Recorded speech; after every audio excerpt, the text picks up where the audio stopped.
O filme de hoje é um incessante retrato da degradação humana, da nossa fragilidade e do nosso potencial para a depravação. Uma grande alegoria da corrupção moral e dos valores éticos da condição humana. Trata-se de mais um vídeo patrocinado pelo Luciano Souza, cara, gente boa demais, fechou pacote comigo. Um abraço, Luciano, e o alô da vez vai para a esposa dele, Cristiane, e para as filhas Emily e Alana. Abraço para todo mundo. Se você quiser patrocinar uma crítica no canal, é só me mandar um e-mail que a gente conversa. Esta será uma crítica com spoilers, ok? Vamos lá?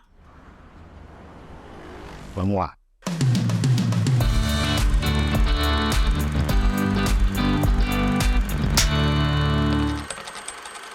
Blindness, ou Ensaio sobre a Cegueira. O filme retrata uma repentina e misteriosa epidemia que deixa as pessoas cegas. O que segue é o colapso da ordem social e a redução do ser humano ao seu estado mais animalesco e perverso. A direção é do brasileiro Fernando Meirelles, que dirigiu Cidade de Deus, que é sensacional, também O Jardineiro Fiel, que é menos sensacional, consideravelmente menos. Aqui ele transmite bem a atmosfera inquietante da história, ele faz você sentir o caos, a desorientação, ele te coloca muitas vezes no ponto de vista daqueles que não podem enxergar. Nesse filme, a cegueira vem através de uma luz branca, ao contrário do que a gente imagina, que seria tudo escuro. Não, é como se fosse uma coisa banhada em leite. Então, há sempre uma superexposição, é sempre estourado e ajuda a criar o contraste horroroso do ponto de vista da Julianne Moore, que é a única personagem que enxerga no filme e, honestamente,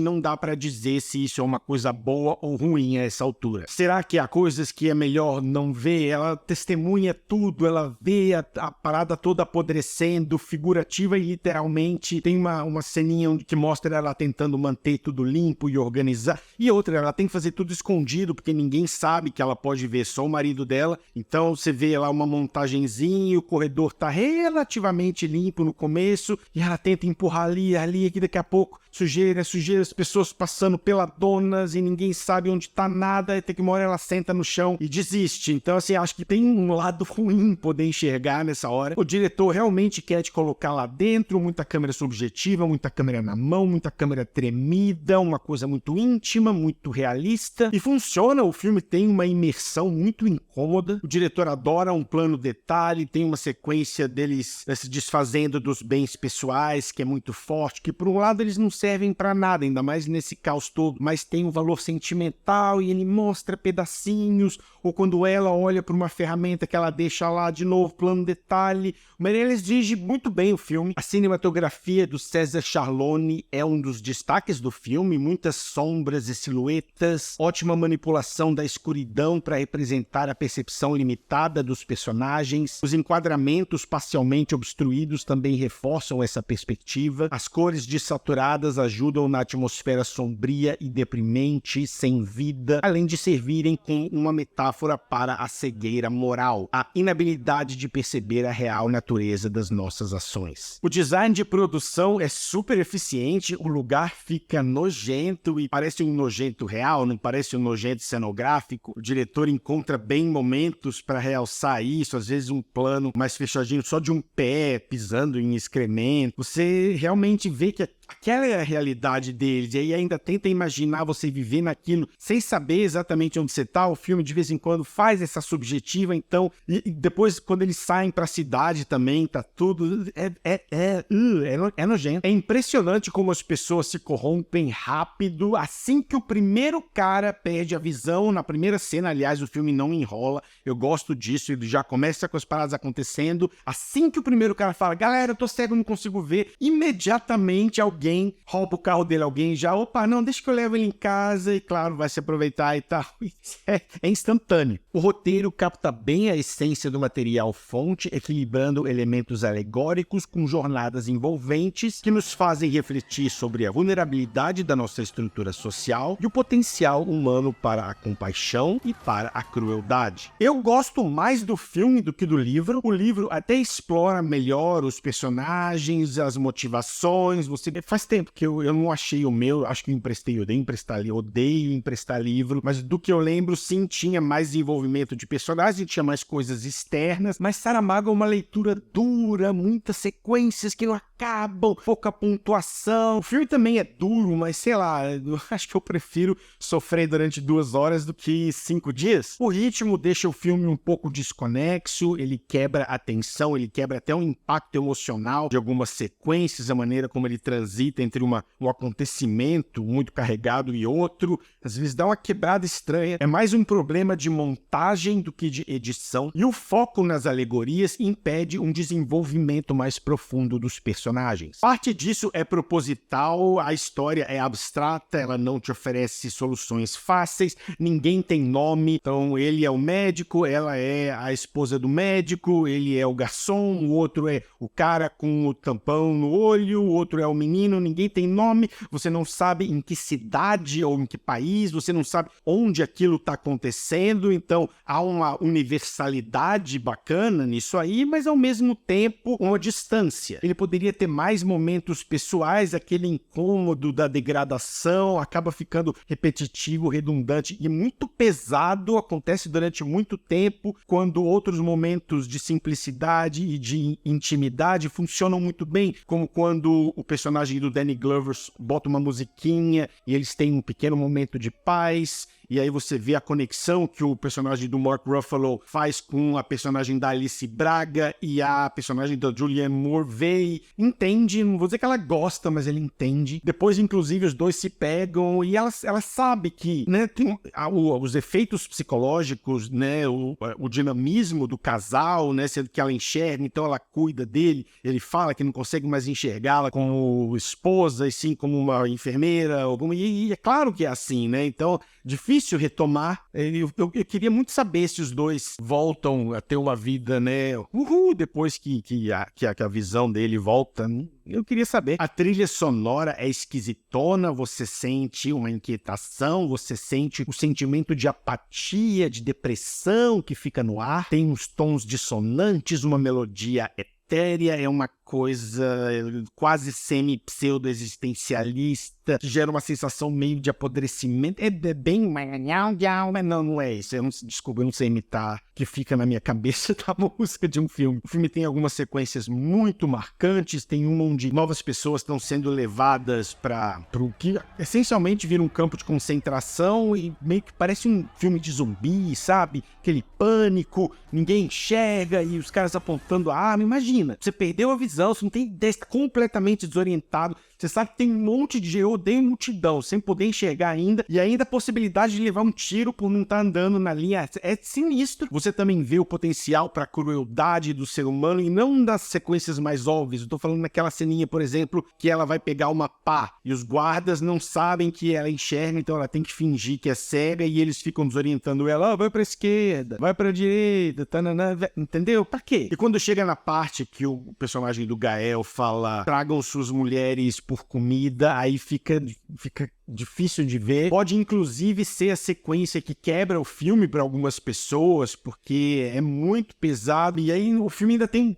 continua pra caramba depois disso. Beleza que isso acende uma faísca e ela vai lá e mata o cara, e há uma satisfação em ver isso, mas é muito carregado. A Julianne Moore faz a melhor personagem do filme. A imunidade dela serve como dispositivo narrativo para o público. Se ela não pudesse enxergar, seria estranho a gente saber o que está acontecendo ali, ia distanciar muito o público do espectador, então ela faz essa ponte. E ela também simboliza a claridade moral que se perde com essa epidemia, a importância da empatia. Quando ela chega num ponto que não aguenta mais, você como espectador também não aguenta mais. A virada dela acontece em sincronia com a sua. As cenas mais marcantes envolvem ela. Eu gosto da cena dela meio que entendendo a conexão. Eu já falei do Mark Ruffalo com Alice Braga. Ela matando o Gael Garcia é sensacional. No ato final, quando eles saem da prisão, essa altura dá pra chamar de prisão, ela acha um monte de comida num lugar onde as pessoas, os cegos, não teriam como encontrar, mas aí que tá, como ela vai sair dali? Então ela sai com 2 sacolas. É mais uma sequência que lembra um filme de zumbi, é assustador. A cena da chuva é muito boa, aí já envolve outros personagens, mas aquela limpeza, né? Porque o filme é muito sujo, então quando eles finalmente, né, todo mundo na rua e eles se abraçam, depois a cena do banho, então água é um elemento de paz, é um elemento positivo aqui. A cena do cachorro é muito boa, ela sofreu o filme inteiro, tá sentada assim numa escada, não aguenta mais, aí chega um cachorrinho e ela dá um pequeno momento de alívio e as coisas melhoram dali pra frente, então tudo fica melhor com um cachorro. Só o arco dela que acaba meio abruptamente, porque todos os outros compartilham a experiência e o ponto de vista dela é único, e você fica imaginando, imagina o peso, imagina também a paranoia de achar, será que um dia eu vou acordar cega? E talvez em algum momento ela desejasse isso por não aguentar mais. Tem uma hora que você vê ela pirando o cabeção lá e ela tem um momento de desabafo, mas a perspectiva dela é tão intrigante porque ela é imune, e aí no final quando parece que o mundo vai voltar ao normal e ela tem o seu momento de respiro e se fala, e aí, e acaba. O Mark Ruffalo também tá bem, eu não gosto muito do personagem porque ele tem uma complacência irritante, não é problema de interpretação, eu acho que ele é muito passivo e você entende que ele quer evitar conflito e pipipi, pupupu, mas, né, e ele reconhece que uma hora ele tava lá, o cara tava apontando a arma e ele poderia ter feito e não faz, então ela meio que pega as rédeas nessa hora. De novo, eu gosto muito da dinâmica do casal, eu queria de fato saber o que aconteceu com eles. É um problema que esse filme tem, ele não oferece respostas. Eu vou chegar lá, deixa eu terminar de falar do elenco. Alice Braga tá bem, ao mesmo tempo ela transmite uma vulnerabilidade e uma resiliência. Também poderia ter mais desenvolvimento. É aquela coisa, o filme não te dá muitos momentos pessoais, o óculos escuro e o passado dela, e dava pra ter explorado esses personagens. O Gael Garcia Bernal, pra propósitos narrativos, faz o vilão do filme, ele é o chefão dos vilões lá da ala 3, e ele que decide que vai impedir os outros de terem acesso à comida e obriga as mulheres a... Enfim, toda essa coisa, a parte mais horrorosa do filme, parte dele, e funciona porque você odeia o personagem com todas as suas forças. Também tem boas interpretações do Yusuke Seiya, o Danny Glover tá bem no filme, a Yoshino Kimura, eu gosto muito da depressão dela, da melancolia, tem uma cena que ele tá falando e ela, na boa, para de falar, eu não quero, para de falar. Outra, quando eles estão tirando as joias, ela tá tão apática assim que alguém pega a mão dela, tira a aliança e tal, e ela nem reage assim. Ensaio sobre a Cegueira é um filme desconfortável e sem respostas. Isso, pra muitos, além daquela sequência horrorosa, também quebra o filme, porque você dedica 2 horas, né, da sua vida, investe e vê a condição humana entrando em colapso, e aí no final, que foi tudo isso, né? Você não tem nada, o filme não te dá nada, apenas um indício de que as coisas vão voltar ao normal, porque a primeira pessoa que ficou cega volta a enxergar, vem um ar de otimismo, mas, puf, você... Por que era? Era um vírus? Por que era um castigo? Era um teste da humanidade? Por que Julianne Moore não ficou cega? Será que ela vai ficar cega? Depois todo mundo enxerga, vai ser um grande reviravolta, e aí quem fica cega é ela, e aí a partir daí tem uns ciclos de 3 anos onde ela fica cega e a humanidade... Entendeu? Podia ser tanta coisa e o filme não te dá nada. Eu acho irritante, mas eu gosto do filme. É um olhar ácido e cru da natureza humana, do conflito entre a autopreservação e as escolhas morais que somos obrigados a fazer diante de circunstâncias extremas. Nota... Não é um filme agradável, mas da It, né? E tem, bom, sim, não é, né? Não vou ficar revisitando também, mas é uma experiência. 8,1. Luciano, obrigado mais uma vez. É isso, pessoal. Um abraço e até a próxima. Se você gostou deste vídeo, considere se inscrever no canal, e agora também existe a possibilidade de ativar a opção Seja membro, onde você ganha mimos, lives exclusivas, emojis, selos. São várias categorias que permitem que você ajude o canal a continuar funcionando. Agora em 4K e com editor profissional. Só levou 10 anos, mas eu acho que chegou a hora de melhorar os aspectos técnicos do canal, né, pessoal?